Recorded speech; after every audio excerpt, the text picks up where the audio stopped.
SCP-343 Deus. Classe do objeto Safe. É Deus ou é Zeus, velho? Deus tá... Caralho, Deus é um SCP, mano. Rapaz, eu tô impressionado com isso, mano. Não, quero saber que SCP é esse. É um Deus. O SCP-343 é um humano meio velho, como se fosse um homem um pouco velho com uma barba grande. Ele parece ter um corpo um pouco mais forte, assim, parecendo não totalmente um velho, como se ele fosse Zeus. Ele foi encontrado andando por uma cidade quando de repente alguém da fundação viu ele andando lá e do nada ele se teleportou e foi parar em cima de um telhado. E ele ficava fazendo isso. Teleportava pro chão, andava e depois aparecia no telhado de novo. Quando a fundação achou ele, tentaram conter. Fizeram várias coisas para tentar conter ele, mas eles não conseguiam. Ao falar para esse cara que se denomina Deus que queriam conter ele simplesmente para fazer experimentos e pesquisas, ele achou a ideia divertida e acabou aceitando. É aí que tudo começa. É nóis. Quando pegaram esse cara e levaram pra fundação, onde deixaram ele numa sala de 6 metros por 6 metros, que ele falou que era o suficiente pra ele, começaram a fazer algumas perguntas pra ele. O entrevistador foi lá, entrou na sala e perguntou pra ele: por que você se denomina Deus? Ele falou: eu não me denomino, eu sou. Eu criei o universo. O cara, indagado, sem entender nada, olhou pra ele e falou: tá, se você criou o universo, me prova que isso aconteceu. Ele simplesmente se levantou, foi até a parede, saiu por ela. Depois de alguns segundos ele voltou comendo um hambúrguer de um fast food. Simplesmente ele sentou lá e comeu o hambúrguer dele. Ninguém entendeu nada. Depois disso, ele demonstrou que ele gostava... Foi mal, velho. Prova que você é Deus. Eu vou lá pegar um Big Mac e já volto. 2 minutos. Sei lá. Prova que você é Deus. Não, eu achei que o cara era, sei lá, levar pra uma viagem espacial, tá ligado? É fazer qualquer coisa. Ó, vou te mostrar um pouquinho do espaço aqui. Olha, vou te mostrar como é que eu fiz. É qualquer coisa. Não, vou pegar um cheeseburger. Lógico, cara. Nossa, tá com eu fome. sou Deus. Não, por que eu não pensei nisso, Tá velho? com fome, pô. Pô, cheeseburger. Entendeu nada. Depois disso, ele demonstrou que ele gostava muito de conversar com as pessoas, então ele fez por escolha própria continuar preso dentro da fundação, onde várias pessoas da fundação vão lá e conversam com ele. As pessoas da fundação que vão lá e conversam com ele se sentem super bem quando estão falando com ele, se sentem muito felizes. Virou um psicólogo, velho. Então, isso é bom tanto pra ele quanto pras pessoas. Mas vem um negócio aqui pra gente se pensar. Ele é classificado como seguro, mas a gente não parou pra pensar que ele tá preso porque ele quer. Porque ele pode sair quando quiser. A gente não sabe do que ele é capaz porque ele nunca demonstrou. E se um dia ele se revoltar e quiser sair, será que ele vai continuar sendo ele uma vai ser o criatura Omni-Man. segura? Não. O cara, ele é Deus. Ele criou tudo. Se ele se revoltar, é só ele estralar o dedo. Fudeu, vai morrer todo mundo. É legal que, tipo, por essa... Seguindo esse raciocínio, né? Desse SCP, Deus... Ele acabou virando um psicólogo do pessoal da fundação, cara. Ele é um cara que traz boas energias, né? É um pouco engraçado isso, um pouco cômico, velho. Acredito que ele Mas seja a parte do cheeseburger eu não tanquei não, velho. bem perigoso, mesmo sendo uma criatura safe. SCP-1514 Star Wars. Classe do objeto Keter. Guia das Estrelas. É o Darth Vader agora.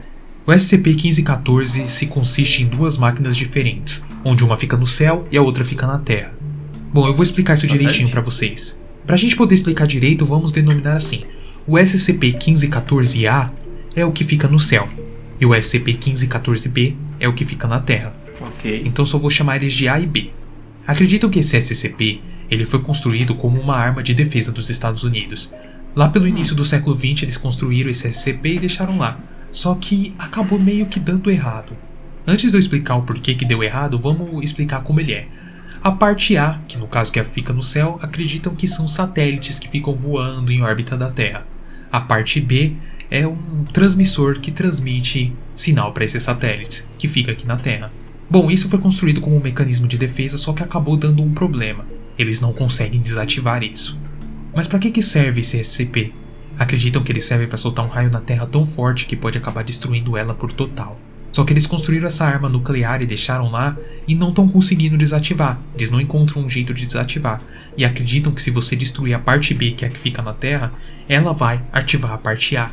Porque a parte B que está na Terra aqui é o que mantém a parte A desativada lá em cima. E se por acaso vier acontecer alguma coisa com a parte B, ela ser desativada, ser destruída, ou alguma coisa der errado lá, é capaz que a parte A atire na Terra e ela seja destruída. Então, essa parte B que tá aqui na Terra, ela fica simplesmente sendo contida para que ninguém chegue nem um pouco próximo dela para sem querer ativarem aquilo. Isso talvez era um mecanismo de defesa que eles criaram de arma nuclear para simplesmente, se alguma guerra acontecesse, ela fosse atacada, ela fosse destruída e mirasse o raio em direção a quem atacou. Mas como eu disse para vocês, deu errado e o raio vai diretamente na Terra para vários cantos e pode acabar destruindo tudo. Então, sendo assim, ela é uma arma muito perigosa. Por isso que ele é da classe Keter, a classe que tá lá contida, mas qualquer coisa pode dar muita merda. Área 51? Não, eu ia falar que assim a gente vê a primeira inteligência artificial. Ah, tá, entendi. Porque se você criou o dispositivo e você não consegue desativar o dispositivo, sendo que você criou o dispositivo e o bagulho continua lá, não é só tirar da tomada? Não, porque vai dar merda. Ué, é inteligência artificial essa porra? Comandando o bagulho, tá ligado? É a inteligência artificial que tá contida, ó, que beleza. A primeira inteligência artificial do mundo foi em 1920, ó, que maravilha. Não, foi início do século XX. É meio estranho isso daí, início do século Foi em 1920. Ele foi início do século XX, mas início do século XX é por volta no começo de 1900, tá ligado? 1920, tá. Faria sentido se fosse começo do século XXI, mano, porque não tinha tecnologia ainda espacial no começo do século XX. A tecnologia espacial veio um pouco depois. Veio na Guerra Fria, né? Foi Segunda Guerra Mundial em diante, vamos dizer assim. Na Segunda Guerra Mundial, quem tinha mais conhecimento do espaço em si, vamos dizer assim, era a própria Alemanha. Na Guerra Fria, onde os Estados Unidos, a União Soviética, acabou desenvolvendo bastante tecnologia espacial, né? Que veio, a tecnologia espacial foi na Guerra Fria. Lançamento de satélite. Sim, mas até então a própria Alemanha já tinha, vamos dizer que sim, os estudos mais avançados eram da Alemanha. Na Segunda Guerra Mundial, 1945. Mais ou menos. Isso eu não manjo, não. Mas o lançamento do satélite veio bem depois, mano. Só sei que é a Rússia. Sim. E mecanismo de defesa, tipo assim, que nem falou que esse satélite lançaria um raio. O mecanismo de defesa para último recurso são submarinos nucleares. Na verdade, estão no oceano. Vamos supor assim, se a Rússia simplesmente destrói os Estados Unidos hoje, vamos dizer que na mesma hora, alguns minutos depois, o submarino cheio de bombas nucleares americanos vai mirar simplesmente um monte de ogiva para a Rússia, sabe? A autodefesa, vamos dizer assim, dos Estados Unidos da Rússia é submarino nuclear. Não tem nada, tipo assim, no céu, espaço. Até porque tudo debaixo do mar. Até porque se dá uma merda e tiver em solo, explode o solo inteiro, né? Como assim? Vamos supor que os caras estão fazendo um teste nuclear, a ogiva explode, sei lá, dentro da área 51. Olha o raio que essa porra vai matar de pessoa. Não, sim.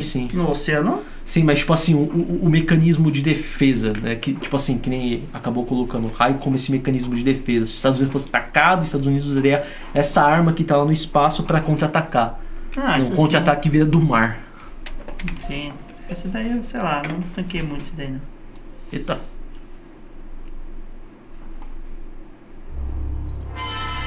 SCP contida, mas qualquer coisa pode dar muita merda. Tá, ok. Não pane aqui no sistema. Não é pane no vídeo mesmo. Que alguém desconfigurou. SCP-498, o relógio de 11 minutos. Classe do objeto, seguro. Está safe. 11 minutos?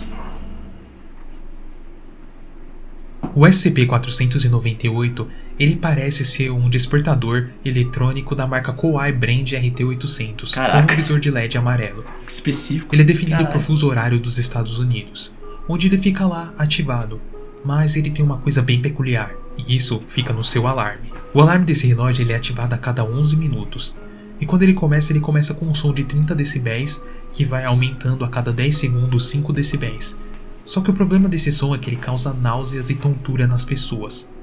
Quando foram fazer um teste e deixar ele tocando, deu os 11 minutos e deixar ele tocando por muito mais tempo, ele começou a aumentar, até que chegou num número tão alto de decibéis que as pessoas começaram a ter enjoo, a mente delas começaram a ficar ruim, e pessoas até tiveram danos auditivos. Isso é bizarro. E vidros em volta todos Pode quebraram. Então esse relógio ele fica lá, guardado dentro da fundação, onde uma máquina fica de 11 em 11 minutos desligando ele. Só que tem que ter 2 funcionários olhando esse relógio para caso a máquina falhe, os funcionários vão lá e reiniciem o modo soneca dele para daqui a 11 minutos ele reiniciar de novo e fica nisso. Se no caso pararem de apertar ele e ele ficar tocando, é capaz que o som dele aumente todo e o mundo todo possa escutar ele fazendo danos irreversíveis em toda a humanidade. Sendo assim, uma coisa bem perigosa se não for manuseada direito. Mano, esse é bizarro, mas esse aí tem bastante sentido até, velho. Tipo, o barulho que pode causar esse tipo de coisa, mano. Tipo, tem um pinguinho de realidade ali, tá ligado? É verdade, mano. Frequências sonoras. É isso que torna o SCP interessante. É porque alguns é muito viajado, mas você pega alguns, cara, que faz sentido. E aquilo foi tirado com embasamento em alguma coisa. Porque normalmente por toda a lenda ou história bizarra tem um pingo de verdade. Alguma coisa vai fazer sentido, por mais bizarro que seja. SCP-231. Esse mesmo é viajado. 7 meninas. Classe do objeto. 7 meninas do quê? Keter. Esse SCP ele é cheio de mistérios e a gente sabe muito pouco sobre ele. Dizem que originalmente o SCP-231 se consistia em 7 meninas da mesma idade. Essas meninas elas foram encontradas num tipo de seita chamada Seita da Criança dos Reis Escarlate. Acreditam que depois que a fundação encontrou essas 7 meninas, elas tinham meio que uma maldição nela, onde se as 7 morressem, ia invocar uma maldição tão grande que estava impregnada nelas, que seria capaz de destruir o mundo inteiro. Depois de algumas pesquisas, eles descobriram como seria possível fazer com que essa entidade escapasse para poder conter e não deixar ela escapar. As formas dessa entidade escapar são duas: matando todas, se todas elas morrerem a entidade escapa, ou se elas tiverem um filho, porque o filho vai nascer como se fosse uma reencarnação da entidade. Agora a parte ruim começa. Lembra pra vocês que eu falei que tinha 7? A fundação tentou conter todas, mas elas têm muita tendência suicida e tentaram se matar, o que aconteceu que hoje em dia apenas possui uma. Essa uma que sobrou, ela ficou grávida uma vez, e eles deixaram ter o filho. Só que quando o filho nasceu, as pessoas em volta começaram a morrer. Muitas pessoas da fundação começaram a morrer do nada, e ninguém sabia o porquê. Foi aí que descobriram que o caso era através dela. Teve até outros SCPs que foram mortos por causa que a criatura nasceu. Quando deram um jeito de acabar com o filho dela, as mortes pararam.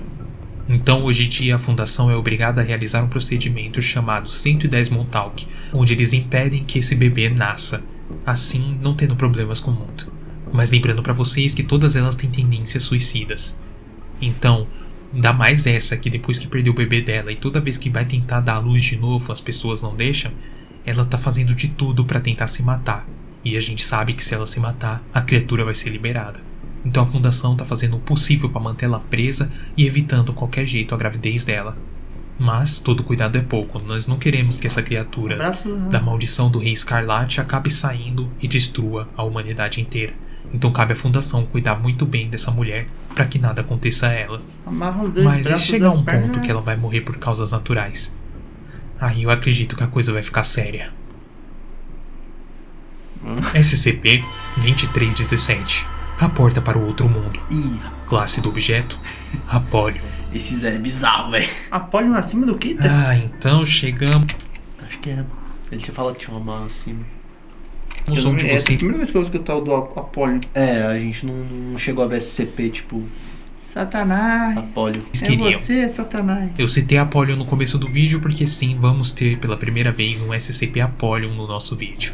E esse é o 2317. Muitos de vocês já ouviram falar sobre ele e pediram pra mim falar sobre ele. Bom, como eu disse pra vocês, o SCP Apolion tem muitas descrições sobre eles e o acesso pra catar essas informações dele é meio complicado. Mas estamos aqui com o primeiro que a gente vai citar. Esse SCP, ele é simplesmente uma porta que tá lá num sótão. Uma porta que acreditam que foi construída no século XIX. Só que dentro dessa porta tem uma coisa bem bizarra. Acreditam que se você abrir essa porta e entrar dentro dela, você vai parar num universo paralelo diferente, onde o mundo é todo plano e feito de sal. Nossa, tem Imagina um mundo todo plano e só sal no chão. Só que tem um detalhe: em volta desse mundo plano e cheio de sal, existem alguns pilares. Ao todo são 7 pilares enormes nele. E é aí que vem um estranho por esse mundo. Acreditam que dentro desse mundo, dessa terra, lá embaixo, existe uma criatura humanoide, parecendo um humano mesmo, gigante, muito grande mesmo, que possui chifres enormes e várias escamas pelo seu corpo. Acreditam que aproximadamente essa criatura ela tem 200 km de altura, então dá pra você ter ideia no nível da altura dela.